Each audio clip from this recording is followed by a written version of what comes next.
আজকে আবারও একটা ভিডিও নিয়ে চলে আসলাম। সেটা করব হচ্ছে পাবদা মাছ শসা বাটা দিয়ে আর চিংড়ি মাছের শুটকি দিয়ে কচুরলতি। তো চলো এবার আমরা রান্নাটা শুরু করব। মাছের মধ্যে লবণ হলুদ দিয়ে দিলাম।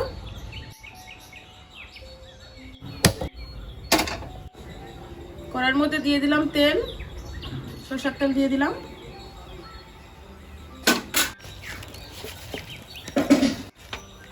তেলটা খুব ভালো করে গরম হয়ে গেছে, মাছটা দিয়ে দিলাম। মাছটা এদিকে ভাজা হতে হতে মাছের জন্য আমি সর্ষে আর লঙ্কাটা বাইটে নিব। দিয়ে দিলাম একটু লবণ,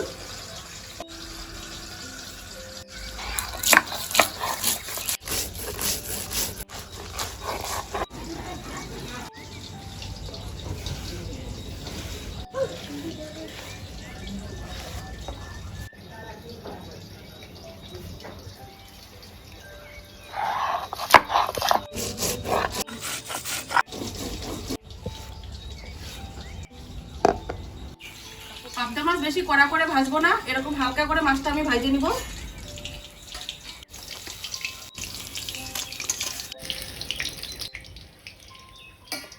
কচুরলতির জন্য রসুনটা আমি থেতো করে নিব।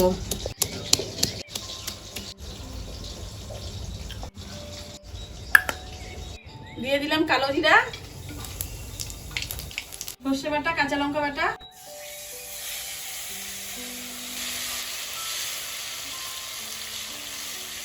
দিয়ে দিলাম লবণ, হলুদ, লঙ্কার গুঁড়া,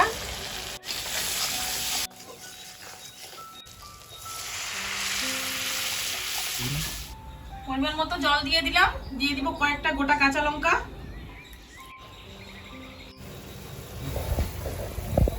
মাছের ঝোলটা খুব ভালোভাবে ফুটে গেছে, আর মাছটা দিয়ে দিব।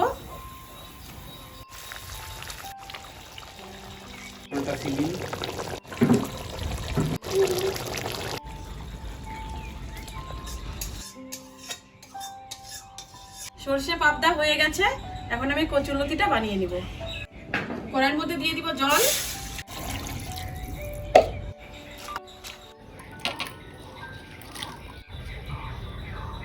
দিয়ে দিচ্ছি অল্প করে লবণ। কচুরলতিটা হালকা করে সিদ্ধ করার জন্য কিছুক্ষণ সময়ের জন্য ঢাইকে দিব।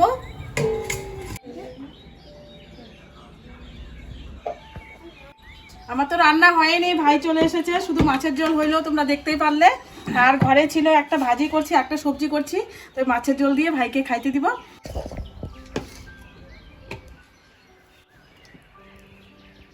দেখ খাওয়া দেখ কেমন হয়েছে, শুধু মাছের ঝোলটাই হয়েছে।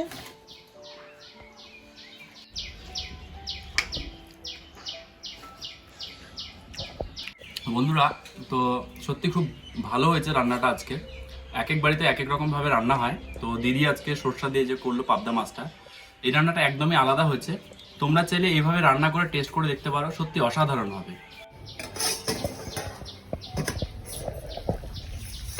কচুরলতিটা এদিকে খুব সুন্দর করে সিদ্ধ হয়ে গেছে, কচুরলতিটা নামিয়ে নিব।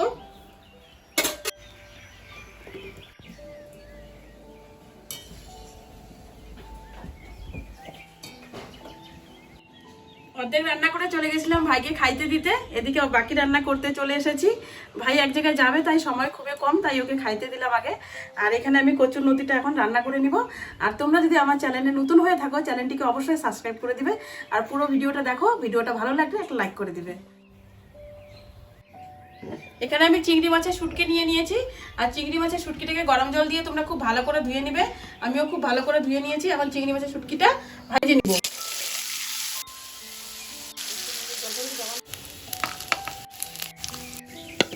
রসুনগুলো রাখছি, রসুনগুলো দিয়ে দিলাম। তারপরে দিয়ে দিলাম কাঁচা পাকা লঙ্কা থেতো করা, দিয়েছি লবণ, হলুদ। এখানে তো আমি লঙ্কাটা একটু বেশি করে দিয়েছি কচুরলতির জন্য, তোমরা চাইলে একটু অল্প করেও দিতে পারো।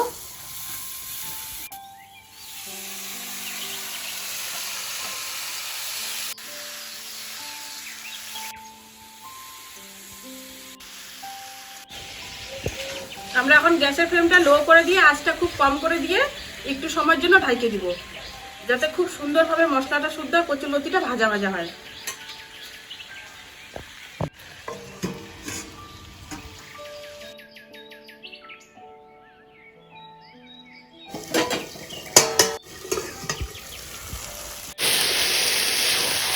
দিয়ে দিচ্ছি চিংড়ি মাছের শুটকি।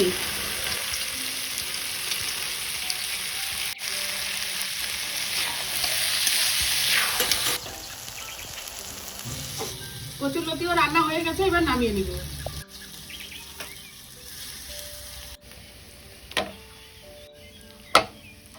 আমার তো সব রান্নাই হয়ে গেল। পাবদা মাছ করলাম সর্ষে বাটা দিয়ে, কচুরলতি করলাম চিংড়ি মাছের শুটকি দিয়ে। তো আমার রান্না কমপ্লিট, ভাইও খেয়ে নিল, এখন আমরা খাবো। রান্না শেষ। তো তোমরা সবাই সুস্থ থাকবে, ভালো থাকবে। দেখা হচ্ছে পরে আরো একটা নতুন ভিডিও নিয়ে। টাটা।